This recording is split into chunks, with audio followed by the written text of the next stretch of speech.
Well, thank you very much, and let me say what a pleasure it is to be with you. And I would say this to each and every one of you individually and personally, you are signs of hope. You are signs of hope not only for your families, communities, but for this country and the globe as well. And the function of hope is to always keep present realities open for future possibility. We live in a world where tremendous numbers of people need to know tomorrow can be different from the day. I would say you are signs of hope, you are agents of hope, and a foretaste as well. So I'm very honored and pleased to be with you.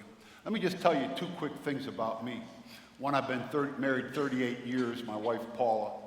She's a psychotherapist. All of our friends say I drove her into that field, which I think there's a certain amount of truth to that. But much of the work we do is around a thing called attachment research. Attachment is the capacity to build and maintain relationships. 30 years ago, the question was asked, how do you build healthy, transformative relationships? 30 years of research came back and said the single biggest predictor of a person's ability to build lasting, meaningful relationships is when that person has made sense out of their own life, when they have a coherent narrative, when you've integrated the good, the bad, and the ugly in your own life. I'm going to give you a taste of that for a moment in this speech. And then second thing about me, I'd played professional football for 13 years. My last 5 years, I went to seminary. I retired from football, graduated from seminary, and my wife and I moved into the poorest census tract in Baltimore, Maryland.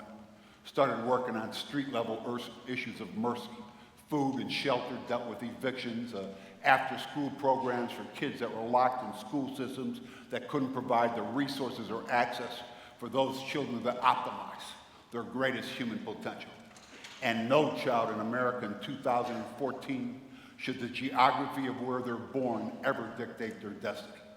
Then saw, that ghettos in America were man-made. They were constructed on bad public policy and prejudice.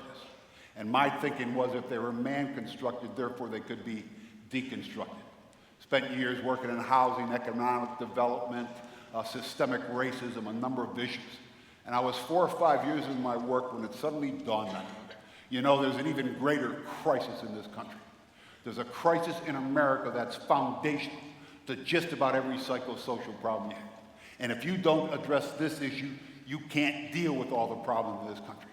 And to me, the single greatest crisis in America today is the crisis of masculinity.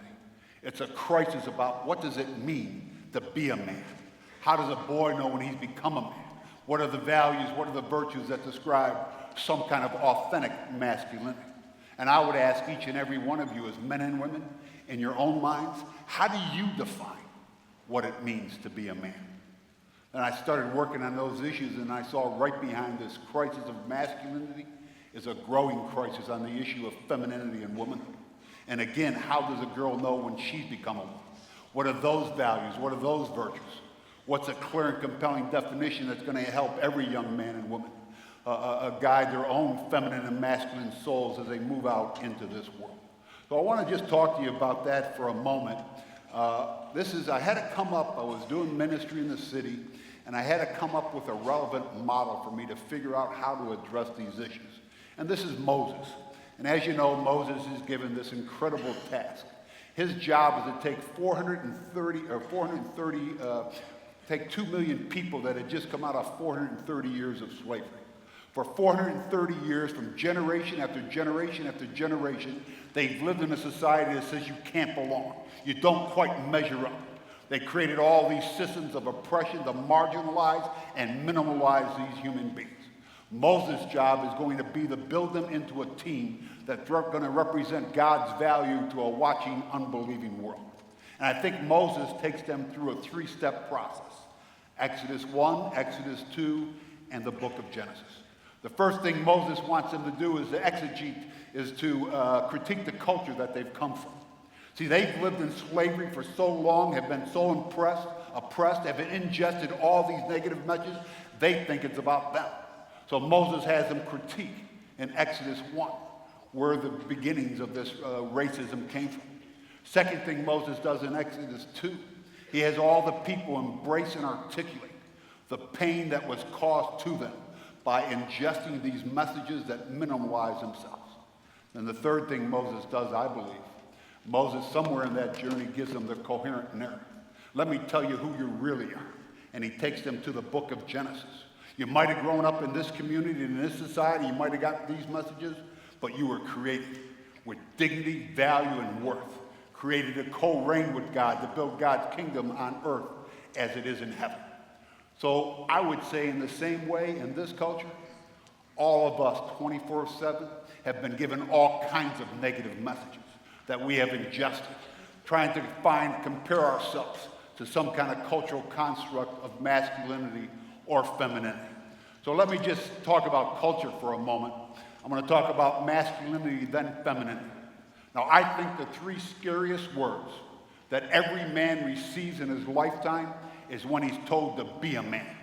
And I'd ask every man in here, you think about the context. 5, 6, 7 years old, and someone told you to be a man. It was almost always in the context of, stop acting that way. Stop with the tears, stop with the emotions, don't be a mama's boy, some kind of sissy, be a man. And what boys in America are taught at a very early age is to have emotions, to show them, to share them. Somehow those things are considered signs of masculine value. So what you have in a great number of cases in this country, at a very early age, men are separating their hearts from their head, trying to live life from the neck up. I think every man in America is fed three fundamental lies about what it means to be a man in this culture. They come from the movies, the media, the magazines, Madison Ave, 24/7. The first lie every boy in America learns by the time he's 7 to 8 years old. You learn this on ball fields and playgrounds and during recess all over your community. And that is, as a culture, we teach young boys that what it means to be a man has something to do with athletic ability. Somehow we associate masculinity with size or strength or the capacity to compete and win on that playground. So some of you were the boys that had athletic interests. You could catch it down and out. You could hit the hanging curve. And what happened on that playground is you were elevated.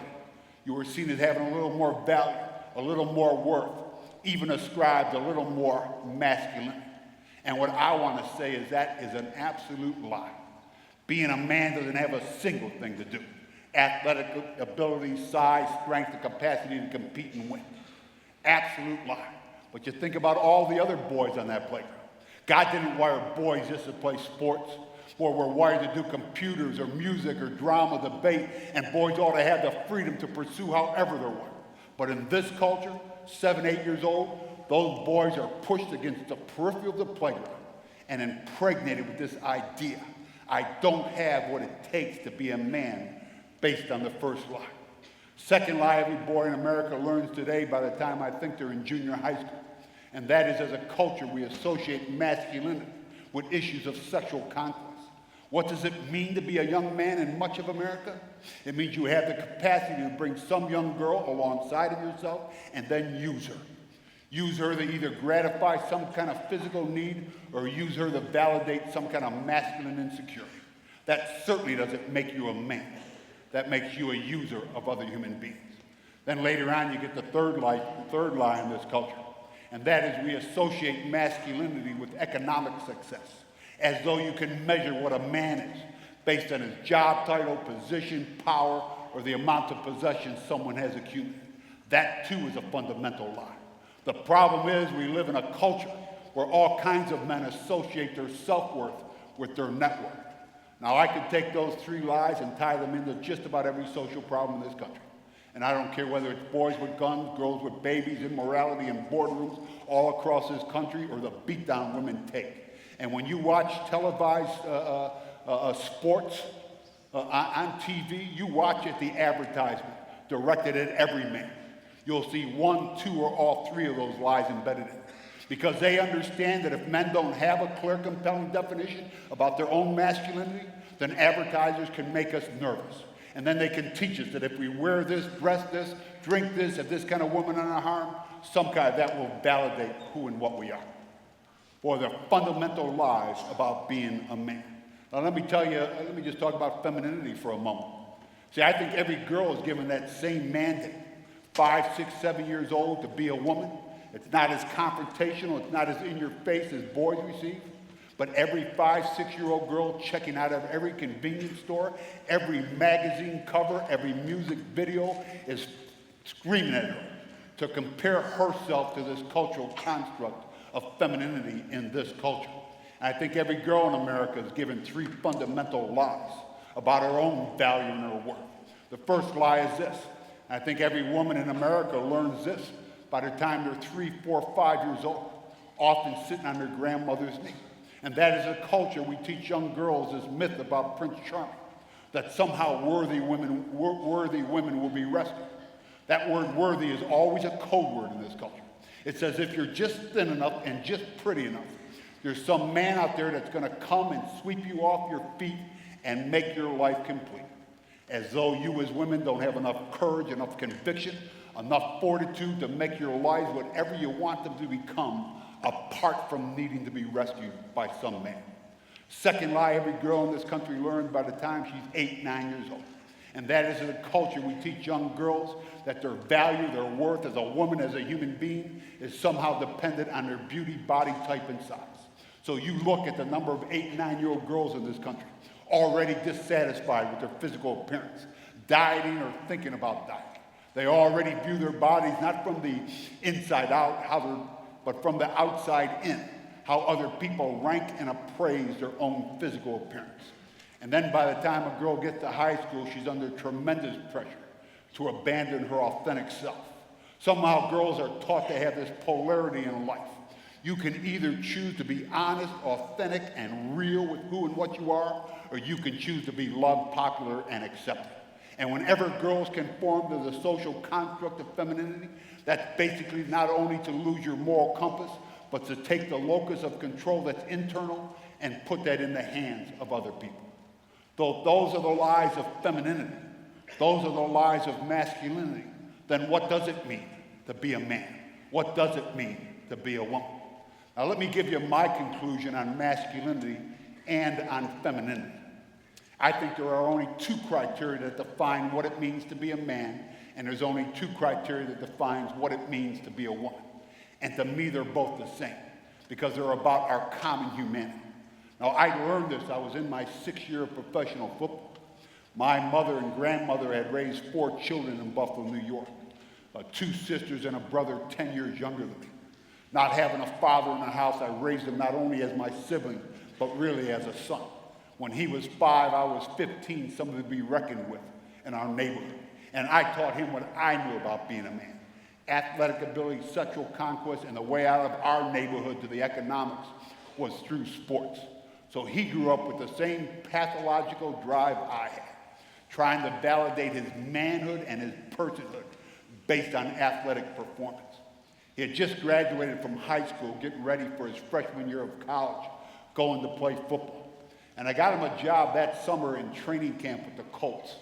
I wanted him to learn how to come in and learn the work ethic of a professional athlete, the skills and techniques of a defensive lineman. And it was the very first week of training camp, the middle of July. I'm sitting on a taping table getting my ankles taped for an afternoon practice when my brother walked up to me with this massive black and blue mark on his chest. Our trainer saw that, sent him to the doctors for a blood test. That night I got a call from Johns Hopkins Hospital. Bring your brother right away. And upon admitting him into the hospital, the doctor pulled me aside and said, listen, Billy's got cancer, and it's a type of cancer where there's virtually nothing we can do for him. And I remember being absolutely devastated. Devastated, one, by the thought of losing the person that I probably loved the most in this entire world. But I think I was equally devastated by the reality that when my 19-year-old brother was lying on his deathbed, facing his own mortality and with tears in his eyes, I recognized at that moment that everything I had invested my life in, all of my success, my accomplishments, my awards, offered him no hope or help whatsoever. I was this socialized man that had separated my heart from my head. And all I had was these old locker room speeches. Suck it up, no pain, no gain. We'll get through this thing together. So I had a cot put in next to his bed. And I literally spent just about every night of an NFL season, except for away games, on that cot. So I'd get up in the morning, have breakfast with him, go to practice, come back at night, have dinner with him, and try to help him make it through the night. 5 months I spent on a pediatric oncology floor. 5 months in a waiting room with all these other families that had children facing life-threatening illnesses. And if you ever want to know where perspective and truth and authentic community resides in America, it's in those waiting rooms.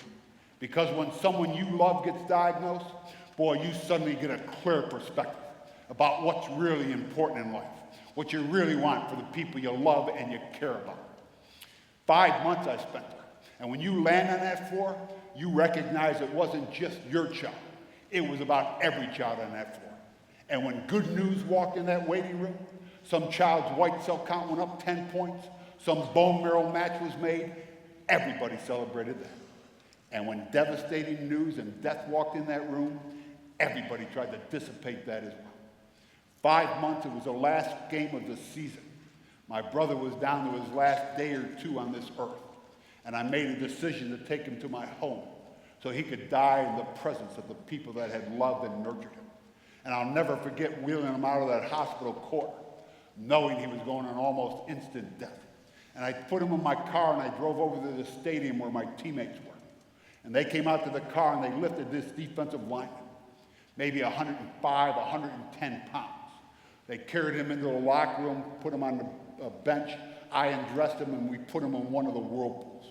As he sat there soothing his aching body, one at a time my teammates came up to him and in a clandestine way said goodbye. Took him home that night and had his dog and his friends come down from our hometown, Buffalo, celebrated an early Christmas, only to watch him die the next morning. Took his body, flew it back up to Buffalo, and my teammates and coaches came. My cousin played for the Bills. The organization was there. And the turning point of my life, I'm standing in this cemetery, the middle of December, the snow's blowing, hundreds of people out here for this 19-year-old boy. I'm standing next to the casket, next to the open grave. And at the end of the ceremony, I hear the priest say the final amen. And with that, everybody turned and just started to walk away. And I remember wanting to scream.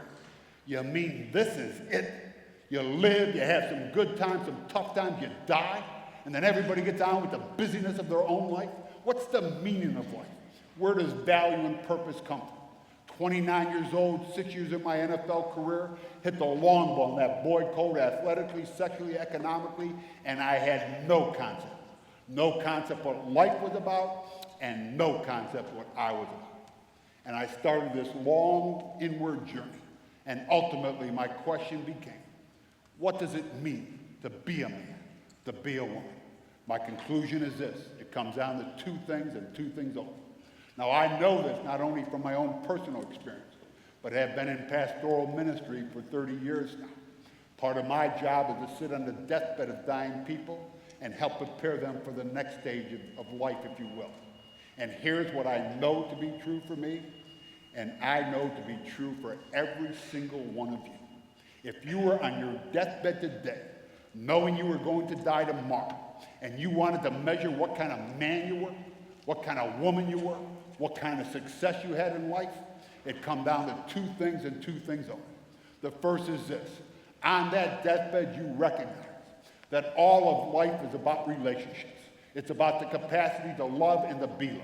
What's it mean to be a man? It means you can look somebody in the eye and say, I love you, and receive that love back. You know what the questions you ask at the end of your life? They're not about awards or achievements or how much stuff you accumulated. They're all questions of relationships. What kind of mother was I? What kind of father? What kind of husband? What kind of wife? What kind of son? What kind of daughter? What kind of classmate was I? Who did I love and who did I allow to love me? Now you think what would happen in America under the leadership of your generation, boy, if every man and woman defined themselves based on their heart. The heart is where all values emanate.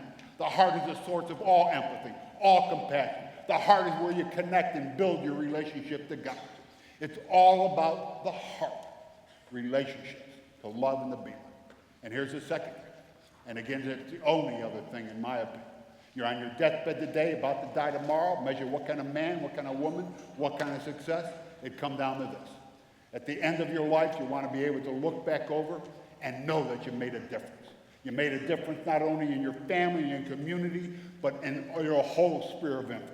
All of us have a responsibility to give back. All of us got to identify a cause in our life that's bigger than who and what we are.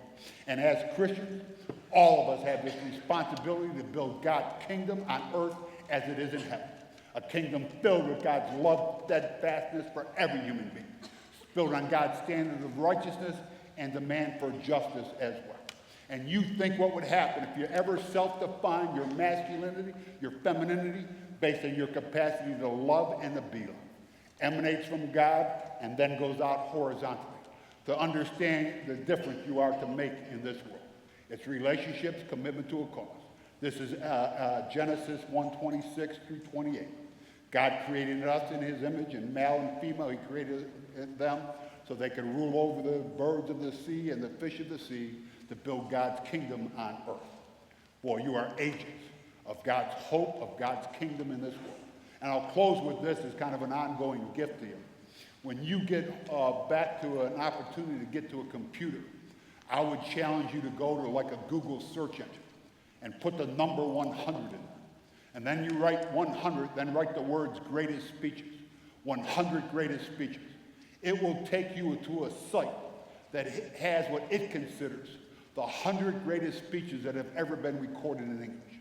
You can listen to Winston Churchill leading a nation at war, John F. Kennedy's inaugural address, 2 of Dr. Martin Luther King's speeches are on there as well. And when you listen to these speeches, not only will they keep you centered and focused in life, but you'll see that every one of these speeches is about 2 fundamental things. Every speech is about our relational responsibility to other human beings. We are our brothers. We are our sisters. We have responsibility locally, nationally, and globally. The second thing that every one of these speeches is about is commitment to a cause. How do you make the world more fair, more just, more hospitable for every human being? When you think about the life of Jesus on earth, his life was marked by 2 things. It was all about relationships. It was all about reaching out to people and building transformative relationships. The second thing in his life was about commitment to a cause that would lead him to Golgotha to climb on that cross on behalf of every person in this world. Relationships, commitment to a cause. Now, my favorite out of all these speeches was given by Elie Wiesel. Elie Wiesel is a German concentration camp survivor. He wrote the book Night. And when President Clinton was in the White House, he invited Wiesel to speak to dignitaries from all over the world. And you can hear Wiesel step up to the microphone, and he lets the audience know that on the next day would have been 47 years to the day that he had been liberated from a Nazi concentration camp by American soldiers. And he said while he had no English language at the time, he could look into the pupil of those soldiers' eyes and reflected backwards all the misery, all the suffering, all the inhumanity that he had experienced. And he said, you know, the one hope that we had, the one hope that allowed us to live through the day, go to bed at night, and even think about confronting another day, was the hope and the belief that once the world found out, once the world understood what was happening inside that ghetto, they just knew the world would come rushing to their deliverance. They expected that to happen tomorrow or the next day or the day after that. And Wiesel says in this speech that his greatest disappointment, almost surpassing the experience of a concentration camp, was to re-enter the world and to find out the world knew and did almost nothing about it. And Wiesel says the greatest problems in this world are apathy and indifference. And whenever you're apathetic and indifferent to the pain and plight of people all around you, that's always to take sides with the victim and deepen the pain of the oppressor. Take sides with the oppressor, deepen the pain of the victim. He says, you know, the opposite of life is not death. It's living unconcerned, disconnected from people all around that you could offer hope or a hand to. He said the opposite of love is not hate. It's apathy and indifference toward other human beings. He said the opposite of faith is not heresy. It's when you claim some kind of higher power on the vertical and then discount horizontal responsibility. As I said in the beginning, you are signs of hope. The function of hope, keep present realities open for future possibilities. But the enemies of hope are whenever you conform to the cultural construct of masculinity or femininity, whenever you apply apathy, indifference, whenever you just are silent in the midst of needs. So I would say this to you, as men and women, as brothers and sisters in Christ, boy, we need to stand up. Let God define us. And all of us none of us can allow this culture to define us. You have to define yourself. You have to define what you're going to stand for, who you're going to stand with, and what are you going to stand against in this society. So I would just challenge you. Boy, do your own narrative. Make sense out of your own life.